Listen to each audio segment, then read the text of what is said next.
오늘도 예배 나오신 우리 성도님들을 환영하고 축복합니다. 우리 구초경을 한번 외쳐보겠습니다. 나는 구원의 통로입니다. 나는 축복의 통로입니다. 나는 행복의 통로입니다. 아멘. 이 세 가지 통로로 환관 지역에서 살아갈 수 있기를 바랍니다. 올해는 눈이 자주 오고 이 작년에 비해서 많이 내리는 듯합니다. 제가 환관에 온 지 이제 5년, 6년째를 접어들었는데요. 이렇게 눈이 자주 많이 온 적이 별로 없는 것 같습니다. 환관에 오래 사신 분들도 이렇게 많이 온 적은 별로 없었다, 이런 얘기를 하시더라고요. 이 기후 변화가 점점 심각해지고 있다는 것이 현실입니다. 그래서 우리는 이 믿음의 사람으로서 하나님께서 우리에게 만들어주신 이 아름다운 자연을 소중하게 그리고 잘 보호할 책임이 우리에게 있습니다. 하나님께서 이 세상을 창조하시고 사람을 에덴 동산에 두신 이유가 관리이잖아요. 청지기지. 기후 변화가 해마다 바뀌고 있고, 또 그래서 어느 지역은 산불로, 또 홍수로, 한파로 이렇게 심각한 상태에 직면하고 있습니다. 이 아름다운 자연을 우리가 우리 후손들에게 물려줘야 또 우리 후손들도 좋은 환경에서 잘 살아갈 수 있는 거죠. 또 이 아름다운 자연유산뿐만 아니라 우리 믿음의 사람들은 믿음의 유산을 또 우리 자녀들에게 잘 물려줄 수 있어야 합니다.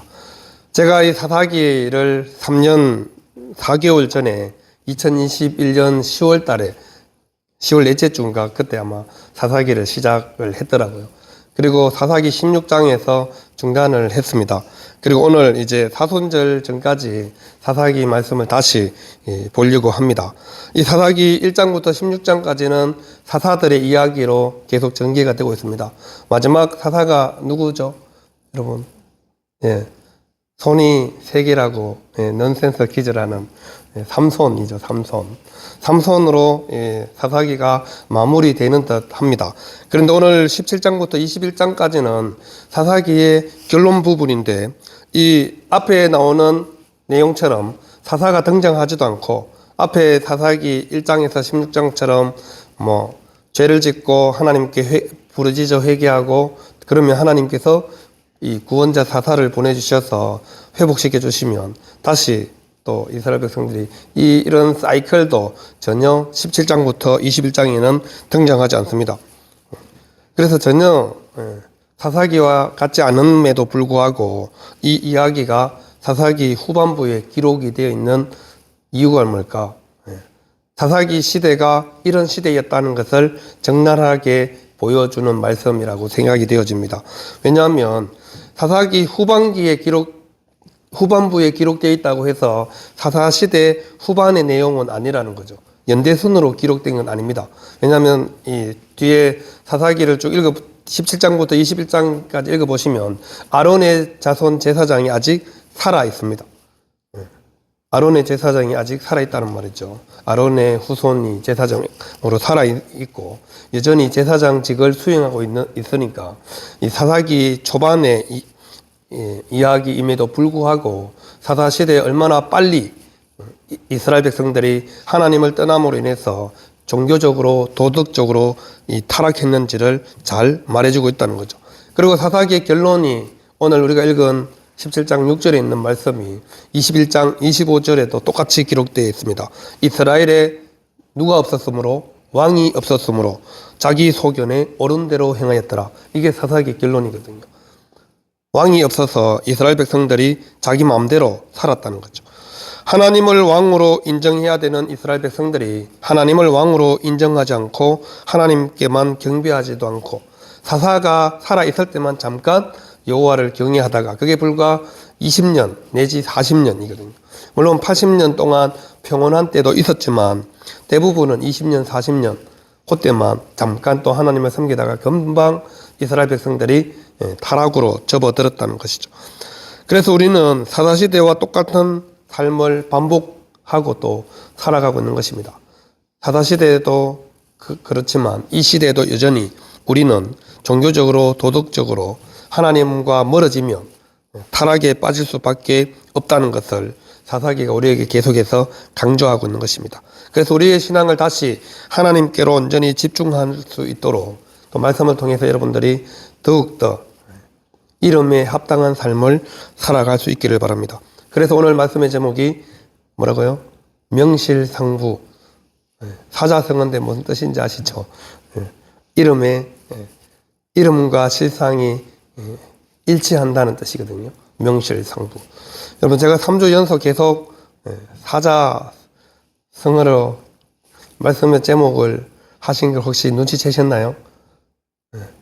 전혀 눈치를 못 채셨나요? 양자택일, 그 다음에 시선고정, 오늘이 뭐라고요? 명실상부 했잖아요. 그죠? 우리 그리스도인의 삶 가운데 제일 중요한 게 정체성이잖아요. 그래서 우리의 이름이 있습니다. 그리스도인이라는 이름이 있고 성도라는 이름이 있습니다. 이 성도는 말 그대로 거룩한 무리.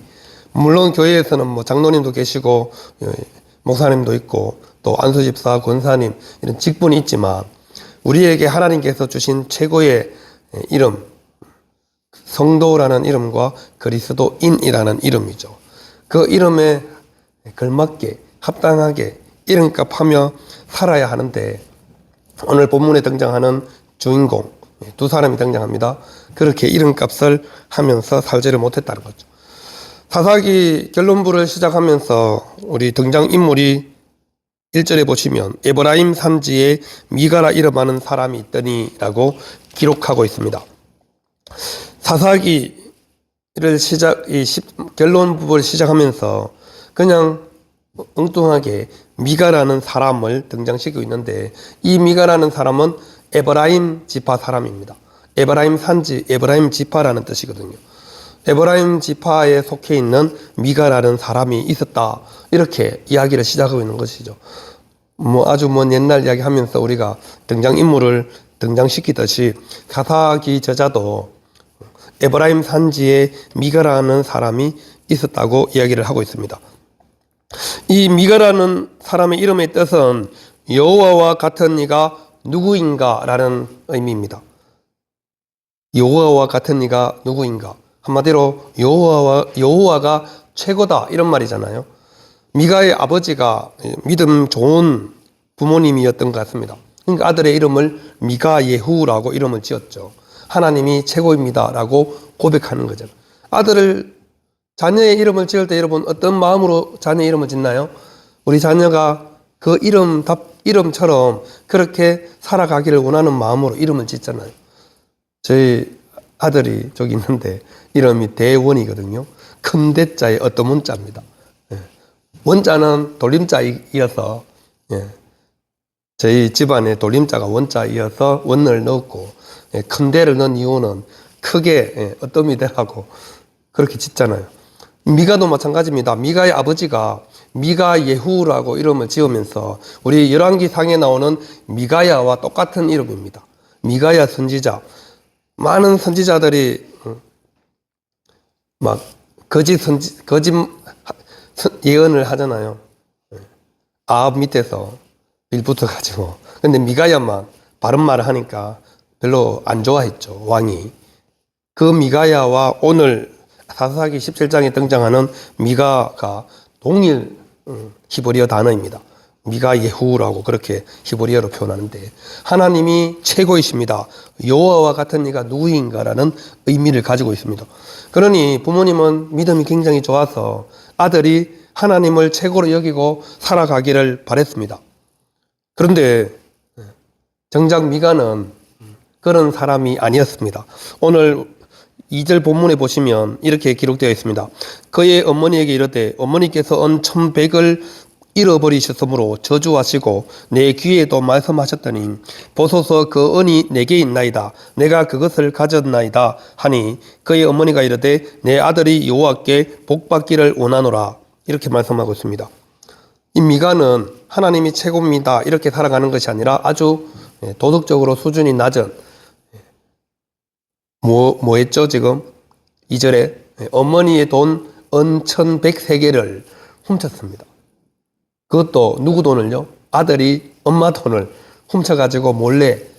그런데 엄마가 장난이 아닙니다. 어머니도 당연히 미가의 아버지가 신앙인이었으니 당연히 어머니도 믿음의 사람이었을 텐데 또 은 1100세겔을 잃어버리니 정신이 제 정신이 아니었습니다. 그래서 저주를 퍼붓습니다. 누구한테요? 돈 훔쳐간 놈한테. 어떤 저주를 퍼붓을까요? 오만 자기가 할 수 있는 모든 욕이란 욕은 다 했겠죠. 근데 보통 돈을 훔쳐서 다른 사람이 훔쳐서 도둑놈이 훔쳐갔으면 그 저주를 못 들었을 텐데 그 돈을 누가 훔쳤어요? 아들이 훔쳤잖아요. 그러니까 매일 엄마의 저주를 기가 따갑도록 듣는 겁니다. 막 사돈의 파촌까지 욕하면서 자자손손 막 망해라 천대까지 막 저주를 받아라 막 이렇게 욕했더니 아들이 엄마의 저주를 매일같이 들으니 이거 엄마에게 돈을 훔쳤다고 자백하려니 그렇고 도둑놈 소리 들을 것 같고 그렇다고 돈을 안 돌려주자니 저주를 다 자기가 고소하니 자기만 저주받으면 되는데 뭐 아들 자자손손 엄마의 저주가 오죽했겠어요. 신명기 말씀을 어머니가 아마 잘 알고 있었을 거예요. 뭐 하늘의 저주, 땅의 저주, 자기가 할 수 있는 저주는 다 했겠죠. 뭐 몸이 문드러져 문둥병자가 되고 오만 저주를 다 했겠죠. 그러니 아들이 도저히 엄마의 저주를 듣고는 참을 수가 없었습니다. 그래서 뭐라 그래요? 내 기에도 어머니가 은천백을 잃어버리셨으므로 저주하시고 내 기에도 말씀하셨더니 보소서 그 은이 내게 있나이다. 어머니 죄송합니다. 제가 은천백을 훔쳤습니다. 자백을 할 수밖에 없는 거죠. 매일같이 돈 훔쳐간 놈 저주하니 견딜 수 없는 거예요. 여러분 은천백세계 적은 돈이 아닙니다. 당시 노동자가 하루 일하면 받는 월급이 일당이 은 1세겔입니다. 1세겔. 그러니 은 1100세겔 엄청난 거죠. 블레셋 5방백이 드릴라에게 찾아와서 삼손의 힘의 비밀을 알려주면 우리가 한 방백이 은 1100세겔을 줄게. 5방백이면 얼마예요? 5500세겔이래요. 그러니까 드릴라가 어떻게 했어요? 밤낮 삼손을 괴롭혔잖아요. 당신의 힘의 비밀을 나에게 알려줘. 너의 비밀을 말해봐. 계속. 그래서 결국 그 비밀을 토로하게 만들잖아요. 그만큼 엄청난 돈이 은천백세겔입니다. 그러니 그 돈을 잃어버렸더니 옛날에는 은행도 없어가지고 어떻게 돈을 놔뒀죠?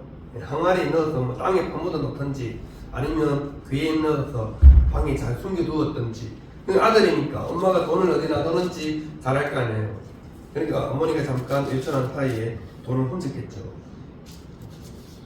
그러니 본인이 열심히 어머니한테 부탁해서 뭐 돈을 빌리든지 사업 자금을 좀 얻든지 투자를 받든지 해야 되는데 날랑 훔쳤다니만 어머니가 엄청난 저주를 쏟아부어서 결국은 돌려주게 되는 거죠. 여러분 이게 바로 이 도덕과 윤리의 타락이죠. 엄마의 돈을 훔치고 또 몰래 감추었는데 엄마는 또 그 저주를 열심히 퍼붓습니다. 근데 아들이 돈을 돌려주자 엄마가 어떻게 돌변하죠? 내 아들이 여호와께 복받기를 원한다. 지금까지 막 말도 안 되는 저주를 퍼부어 놓고는 그 아들 그 저주를 받을 대상이 누구니까요? 내 아들이잖아요. 그러니까 급하게 지금까지 했던 저주 하나님 취소해 주세요. 그러면 하는 말이 내 아들이 여호와께 복받기를 원합니다. 사람이 얼마나 그러면 남의 아들은 저주 받아도 되고 자기 아들은 하나님께 복 받아야 되고 그런 거예요? 그런 게 아니죠. 그런데도 불구하고 어머니는 금세 지금까지 돈 훔쳐간 사람을 위해서 얼마나 말도 안 되는 저주를 했겠어요. 그런데 자기 아들인 게 알려지자 바로 하나님께 내 아들은 복 받아야 된다고 그렇게 말하고 있습니다. 그래서 어머니에게 1100을 돌려주죠. 그러니까 이 돈 어머니도 뭐라 그래요? 못 받겠다 그러면 못 받겠다. 그러니까 다시 아들에게 줘. 너희에게 돌려줄게. 서로 막 엄마의 아들해 막 이러다가 뭐라 그래요? 여호와께 거룩히 드리자. 하나님께 거룩하게 구별해서 드리자 말합니다. 그래 놓고는 하나님께 그러면 성전에 가져다 드려야죠. 근데 어떻게 해요? 그렇게 안 하잖아요. 은 200세계를 가지고 은장세계에게 가서 신상을 두 개 만들어 달라 합니다. 하나는 조각에서 만들고 하나는 주조에서 만들고. 여러분 도둑질에 쓰면 율법에 뭐라고 되어 있어요? 도둑질한 금액의 4배를 갚고 하나님 앞에 양이나 소를 끌고 가서 속죄제를 드리면 돼요. 그러면 다 끝나는 거예요. 한 방에 아주. 그런데 지금 사사시대 종교적으로 타락한 모범으로 이 미가와 미가의 어머니를 보여주고 있는 거지. 돈 훔쳐가는 인간 막 있는 저주 없는 저주 다 퍼붓다가 아들이 훔쳐갔다니까 바로 요 하나님 제가 지금까지 했던 저주는 다 취소해 주세요. 내 아들이 여호와께 복받기로 하노라. 그래 놓고는 또 아들에게 아들이 안 받겠다 하니까 그럼 여호와께 구별하여 드리자 이렇게 말하면서 그 돈을 다시 은장색이 은 200세계를 들고 가서 신상을 2개 만들어 달라 하는 거죠. 여러분 이스라엘 땅에 에브라임 지파 안에 이미 은장색이 있다는 것은 신상을 만드는 사람들이 존재하고 있었다는 말이죠. 하나님을 섬기기도 하지만 하나님을 섬기지 않는 우상을 만드는 사람들이 존재하고 있었다는 것은 많은 사람들이 우상을 만들어 달라고 요청하는 권장색이 있는 거잖아요. 은 200세겔 엄청난 금액이죠.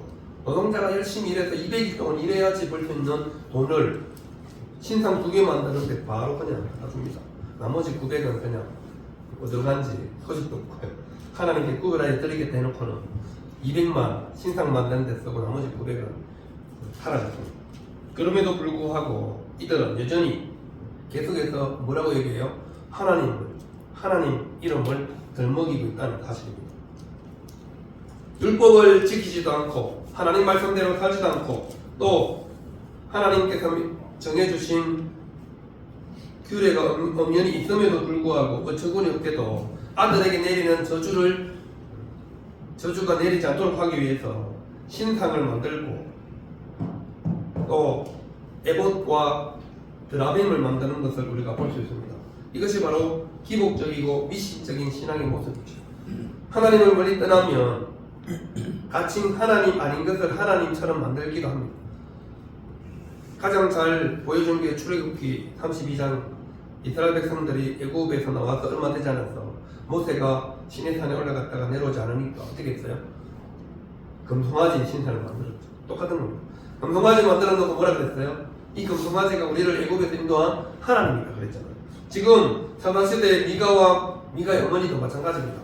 하나님께 거룩히 구별하여 드리겠습니다. 그리고 여호와께 내 아들은 복받을 자입니다 해놓고는 뭘 해요? 신상을 만들어서 그것도 자기 집에 두고 있습니다. 당시에 이 중앙 성소는 실로에 있었습니다. 실로는 에브라임 지파가 살고 있는 곳에서 멀지 않습니다. 근데 이 에브라임은 뭐가 많아요? 산이 많아요. 우리 청중도처럼. 그러니까 산을 넘고 이렇게 중앙 성소까지 가려니까 힘들고 귀찮잖아요. 그러니까 자기 집에다가 뭘 만들어요? 신당을 만들어 놓고 거기다가 신상을 만들어 놓고 여기가 성소다 그러면서 거기서 우상을 숭배하고 있었던 것입니다. 그러면서 말은 여호와를 찾는 거죠. 여호와께 거룩히 구별하여 드리겠다고 말하고 있는 겁니다. 이 가정의 문제만의 문제일까요? 아니라는 거죠. 이스라엘 전체에 이미 이런 드라빔과 에봇이 우상으로 가득하게 만연해 있었음을 우리는 알 수 있습니다. 에봇은 기드온이 왕이 되지 않겠다 하면서 에봇을 만들어 놓고 그것을 이스라엘 백성들이 엄밀히 섬겼죠. 그 이후로 이 에브라임에 퍼졌던 것 같습니다. 그리고 드라빔은 여러분 잘 알듯이 야곱이 나올 때 그 라헬이 드라빔을 훔쳐서 나오잖아요. 아버지의 드라빔을 낙타 안장에 훔쳐가지고 그것이 드라빔 가정에 모셔놓는 신주단지 같은 거죠. 가정을 보호해주는 신으로 여겼죠. 그게 이 가나안 땅에 유행하던 신이었음에도 불구하고 그 우상들을 다 지금 미가와 미가의 어머니가 그대로 따라하고 있다는 사실이죠. 우리가 하나님의 말씀을 제대로 깨닫지 못하고 알지 못하면 종교적인 열심만 나타날 수 있습니다. 성경은 철저하게 죄에 대해서 회개하고 돌이킬 것을 말씀하고 있습니다. 그리고 하나님의 백성들은 하나님의 말씀에 철저하게 순종하며 살아야 한다고 말씀하고 있는 거죠. 하나님을 믿는다는 것은 말로만 하나님을 부르는 것이 아닙니다. 우리 삶의 모든 가치관이 하나님 중심으로 바뀌어져야 합니다. 하나님을 내 삶의 주인으로 인정하고 하나님이 기뻐하시는 삶, 하나님께 영광이 되는 삶을 내 삶의 우선순위에 두어야 하는 것이죠. 어머니의 돈을 훔친 아들이나 돈을 잃어버렸다고 엄청난 저주를 하는 이 미가의 어머니나 모두가 그리스도인이라는 이름에 걸맞지 않습니다. 명실상부, 이름과 실상이 꼭 맞을 때 사용하는 사자성어인데 지금 미가와 미가의 어머니는 하나님의 백성이라는 이름에 전혀 어울리지 않는 행동과 말을 지금 하고 있다는 것이죠. 예수님께서 십자가에 죽으심으로 그리고 부활하심으로 우리는 새로운 피조물이 되었습니다. 그래서 우리에게 주신 최고의 이름 그리스도인 성도라는 이름이 있습니다. 이 이름에 우리는 합당하게 살아야 한다는 사실이죠. 미가처럼 여호와가 최고입니다. 이름만 그런 것이 아니라 삶 속에서 믿지 않는 사람들이 진짜 하나님이 최고구나 이 소리를 듣고 살아야 하는데 전혀 그렇게 살지를 못했다는 말이죠. 하나님은 나의 소원을 들어주시고 나에게 물질적인 풍요와 편리를 제공해주는 종교적인 신이 아닙니다.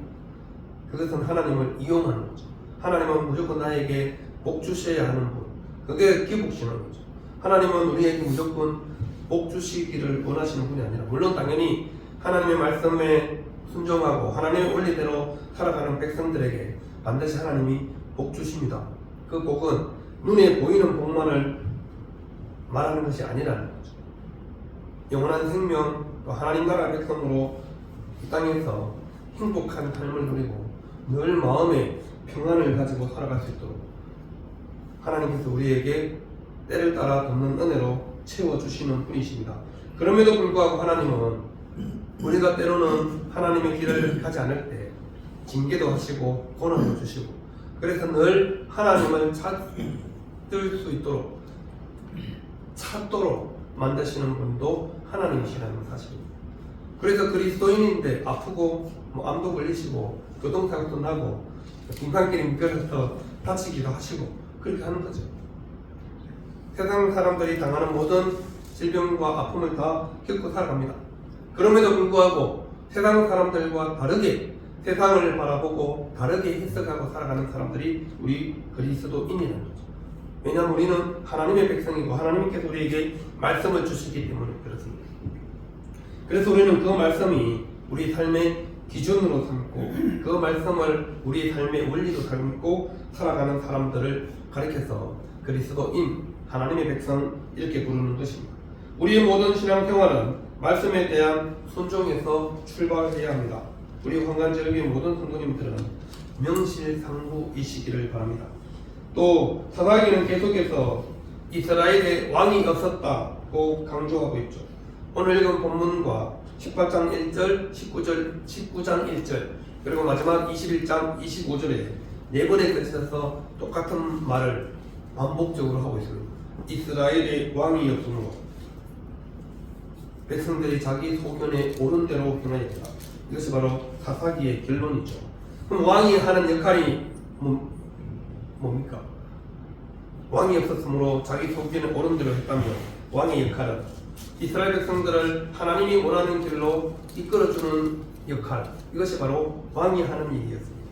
자기 소견에 옳은 대로가 아니라 하나님이 원하시는 대로, 하나님의 방법대로, 하나님의 원리대로 살아가도록 이끄시는 사람이 바로 왕이라는 말이죠. 하지만 오늘날도 다원주의 시대 절대적 가치를 별로 인정하지 않죠. 절대적 가치는 하나님이 기준이라는 가치죠. 절대적인 기준이 있다는 것이 절대적 가치인데 오늘날은 절대적 가치를 인정하지 않고 상대적 가치만을 이야기하고 있습니다. 그래서 교회에서도 죄라는 단어를 잘 사용하지 말라고 말하죠. 고통이라는 단어를 그 대신 씁니다. 죄 말고 고통. 근데 하나님은 우리에게 고통의 문제는 따로 옵니다. 죄의 결과가 고통입니다. 근데 죄는 속 빼고 고통만 얘기합니다. 얼마나 지금 고통 가운데, 고난 가운데 살고 계십니다. 그렇게 하면 위로를 받는다는 거죠. 당신은 죄인입니다. 그러면 내가 왜 죄인이야? 누가 그래? 이렇게 막 화를 내고 얼마나 힘드십니까? 얼마나 고통스럽습니까? 이렇게 말하면 괜찮습니다. 잘 극복해야죠. 근데 그 모든 고통과 힘듦의 결과가 사실은 원천적인 원인은 죄에 있다는 사실입니다. 물론 죄가 없어도 하나님은 욥처럼 고난을 주시기도 하지만 근본적으로 우리에게 그것을 죄를 빼고 아무것도 설명할 수 없습니다. 죄를 빼면요, 예수님도 하나님도 다 우리에게 필요 없기 때문에. 그래서 남는 게 뭐예요? 인본주의만 남게 됩니다. 그래서 인본주의가 위험한 거죠. 하나님 없어도 인간이 스스로 구원도 그리고 영생도 신에게도 다 할 수 있다고 주장하는 거죠. 다 필요 없습니다. 신이 필요 없습니다. 인간이 다 해결할 수 있다는 것이 바로 인본주의. 지금 사사기 시대가 그렇습니다. 말로는 여호와를 찾고 하나님께 복받기를 원한다 말하지만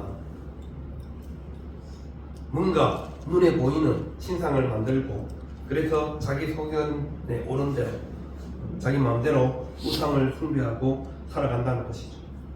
이것은 기독교적 가치관이 아니라는 사실입니다. 그래서 우리는 철저하게 성경이 말하는 기독교적 가치관을 가지고 이 땅을 살아가야 합니다. 하나님께서 우리에게 늘 기준을 제시해주고 있잖아요. 그 기준을 무시하고 사는 것이 아니라 그 기준 안에서 살아가는 사람들이 바로 우리 그리스도인이기 때문에 그렇습니다. 우리가 하나님을 믿고 이 땅을 살아가는 것은 바로 이런 가치를 따르기 때문에 그렇습니다. 예수님의 십자가의 사랑도 바로 그런 것입니다. 예수님의 십자가의 사랑은 보편적인 사랑입니다. 누구든지 다 예수님을 믿으면 구원해 주시겠다 말씀합니다. 내가 좋아하는 사람, 내 가족만 복받고 구원받고 천국 백성으로 가는 것이 아니라 예수님을 믿는 모든 사람들이 다 구원받도록 허락해 주신 것이죠. 그래서 우리는 세상에서 살아가는 모든 세상적인 명함들, 명찰들을 다 내려놓고 교회에 나오면 다 서로 형제 자매라고 부르는 것입니다. 그래서 우리 교회 공동체, 지체라고 부르는 이유도 바로 그런 거죠. 하나님께서 우리에게 은혜를 주셨습니다. 은혜가 뭔지 아시죠? 받을 자격이 없지만 그저 주는 것이 은혜입니다. 이것이 바로 기독교적 가치관이죠. 아무도 자격이 되지 않지만 하나님께서 우리에게 은혜로 공짜로 선물로 주셨습니다. 그래서 우리는 하나님의 백성, 하나님의 사람, 천국 백성으로 이 자리에 모여서 예배드리고 하나님을 마음껏 아버지라 부르며 살아가고 있는 것입니다. 우리는 하나님의 말씀이 절대적 기준이어야 합니다. 그래서 말씀을 읽고 말씀을 제대로 해석하고 우리 삶에 적용하기 위해서 부단히 애쓰는 것입니다. 하지만 사사시대는 이런 말씀에 해석이 없었습니다. 이스라엘의 왕이 없었으므로 사람마다 자기 소견에 옳은 대로 행하였습니다. 내 마음대로 살았습니다. 내 마음대로 내 집에 신당을 짓고 우상을 만들어서 여기가 내가 예배하는 처소다 그렇게 얘기합니다. 오늘 말하면 이렇습니다. 멀리 가기 힘드니까 내 가까운 내 집 옆에 교회를 땅을 사서 교회 짓고 또 내 아들 중에 목회자로 세워서 네가 여기 교회를 맡아서 해 그러는 거죠. 지금 사사기 1장에 6절까지 나오는 내용이 바로 그거잖아요. 미가의 한 아들을 세워서 제사장으로 삼았죠. 자격 없는 제사장을 누가 제사장으로 세울 수 있죠? 아론의 자손만 제사장, 또 레위인만 하나님의 성소에서 일할 수 있는데 미가는 어디 지파죠? 에브라임 지파죠. 전혀 자격이 없는데 여러분 우리가 사사기를 읽어보면 기드온이 승리하고 돌아왔을 때도 딴지를 거는 지파가 누구였어요? 에브라임 지파였습니다. 이따가 승리하고 돌아왔을 때도 딴지를 거는 지파가 누구였어요? 에브라임 지파였습니다. 에브라임 지파는 요셉의 둘째 아들인데 야곱이 축복하면서 장자로 앞세웠죠. 오른손으로 어금만 껴서 하면. 그래서 이스라엘을 다른 말로 에브라임이라고 부르기도 했습니다. 그러면 하나님께서 그렇게 축복해 주셨으면 좀 어려울 때, 힘들 때 12지파 가운데서 앞장서서 뭔가를 좀 해야 되잖아요. 근데 한 번도 힘들고 어려울 때는 나서지 않다가 승리하고 다 이제 환호할 때 그때 왜 우리한테 우리가 그래도 장자집한데 우리를 요청하지 않았나 그러면서 딴지를 그렇게 하잖아요. 근데 기도는 좋게 넘어갔는데 입단은 또 좋게 넘어가지 않죠. 그래서 시볼렛이라는 발언으로 인해서 에브라임 지파를 완전히 몰수시키는 일도 있었습니다. 그 지파에 있는 사람 오늘 미가와 미가 어머니가 이 17장에 등장하고 있는 것이죠. 그리고 결국 이 미가 뒤에 가면 미가가 또 레위인 제사장을 자기 집에 가정의 제사장으로 자기 아들 세웠다가 이게 좀 사람들에게 욕먹을 일이니까 레위인을 불러다가 자기 집에 제사장으로 한 가정의 제사장으로 세웁니다. 지나가다가 만났거든요. 잘 됐다. 딴 데 가지 말고 우리 집에 제사장으로. 그런 거죠. 좀 유력한 기업이나 보면 뭐가 있어요? 회사에 사목 계시잖아요. 사목이 있는 건 좋은 일입니다. 하지만 그것이 어떤 회사의 번영과 복을 위해서만 존재한다면 이 미가가 레위인을 붙들어서 자기 가정의 제사장으로 세운 것과 똑같습니다. 하나님께서 우리에게 원하시는 것은 하나님이 기뻐하시는 일, 또 하나님이 원하시는 삶을 살아가기를 원하시는 겁니다. 그런데 말과 행동은 전혀 다르게 하면서 그냥 입으로만 하나님을 찾고 하나님을 구하며 전혀 하나님께서 기뻐하지 않는다는 거죠. 그것은 바로 종교 혼합주의라는 겁니다. 이 종교 혼합주의는 기독교 신앙을 부인하는 것이 아니라 기독교 신앙의 테두리 내에서 머물고 있으면서도 이교의 문화와 삶의 형태를 동시에 받아들입니다. 이게 종교 혼합주의입니다. 기독교를 부인하지도 않아요. 그렇다고 다른 종교도 부인을 하지 않습니다. 절에도 가고 이단에도 가고 나가면서도 교회도 나와서 같이 이게 종교 혼합주의입니다. 자기에게 복 주는 신은 다 괜찮다는 거죠. 하나님은 절대로 그것을 원하지 않습니다. 하나님만이 유일한 신임을 인정하고 고백하기를 원하는 거죠. 교회도 마찬가지입니다. 우리 개신교는 개혁교회죠. 우물 안에 깨구리로 살기를 원하지 않으시고 끊임없이 변화되기를 원하십니다. 하나님의 말씀을 통해서 끊임없이 나를 변화시키고 교회를 변화시키고 우리가 살고 있는 마을과 지역을 변화시키며 살아가기를 원하십니다. 그러기 위해서 우리는 무엇보다도 이 진리의 말씀에 귀 기울이는 올바른 신앙관을 가지고 자녀에게 철저히 가르쳐야 합니다. 보여주는 교육이 가장 확실하죠. 사사기의 비극은 사사기 2장 10절에 나와 있습니다. 그 세대의 사람도 다 그 조상들에게로 돌아갔고 그 후에 일어난 다른 세대는 여호와를 알지 못하며 여호와께서 이스라엘을 위하여 행하신 일도 알지 못하였다. 출애굽하고 가나안 땅을 거쳐서 가나안 땅에 이 광야를 거쳐서 가나안 땅에 들어온 이스라엘 백성들, 하나님이 이스라엘 백성들에게 행하신 모든 일을 아는 세대들이 다 죽고 난 이후에 일어난 다른 세대가 여호와를 알지 못했다. 그래서 사사 시대가 있는 거죠. 그래서 결과적으로 사사기의 비극은 부모님 세대, 기성 세대가 자녀 세대에게 신앙을 물려주지 못해서 그렇습니다. 명실을 상부한 삶을 살지 못해서 사사 시대의 결과가 있다는 것이죠. 우리는 이 시대에 똑같이 사사 시대를 반복하지 않기 위해서는 반드시 우리의 믿음을, 우리의 신앙을, 또 우리가 믿고 있는 하나님이 어떤 분이신가를 우리 사랑하는 자녀들에게 잘 알려주고 자녀들이 부모님의 뒤통수를 보고 신앙생활을 하도록 만드셔야 합니다. 우리가 믿음으로 반응하고 믿음의 삶을 살아가는 모습을 자녀들에게 분명히 보여줄 때, 이눈값하며 살아갈 때 자녀들도 이 세상에서 그리스도인으로 이름값하며 살아갈 수 있기 때문에 그렇죠. 그래서 명실상부 이름값하며 살아가는 저와 우리 모든 성도님들 다 될 수 있기를 바랍니다. 기도하겠습니다.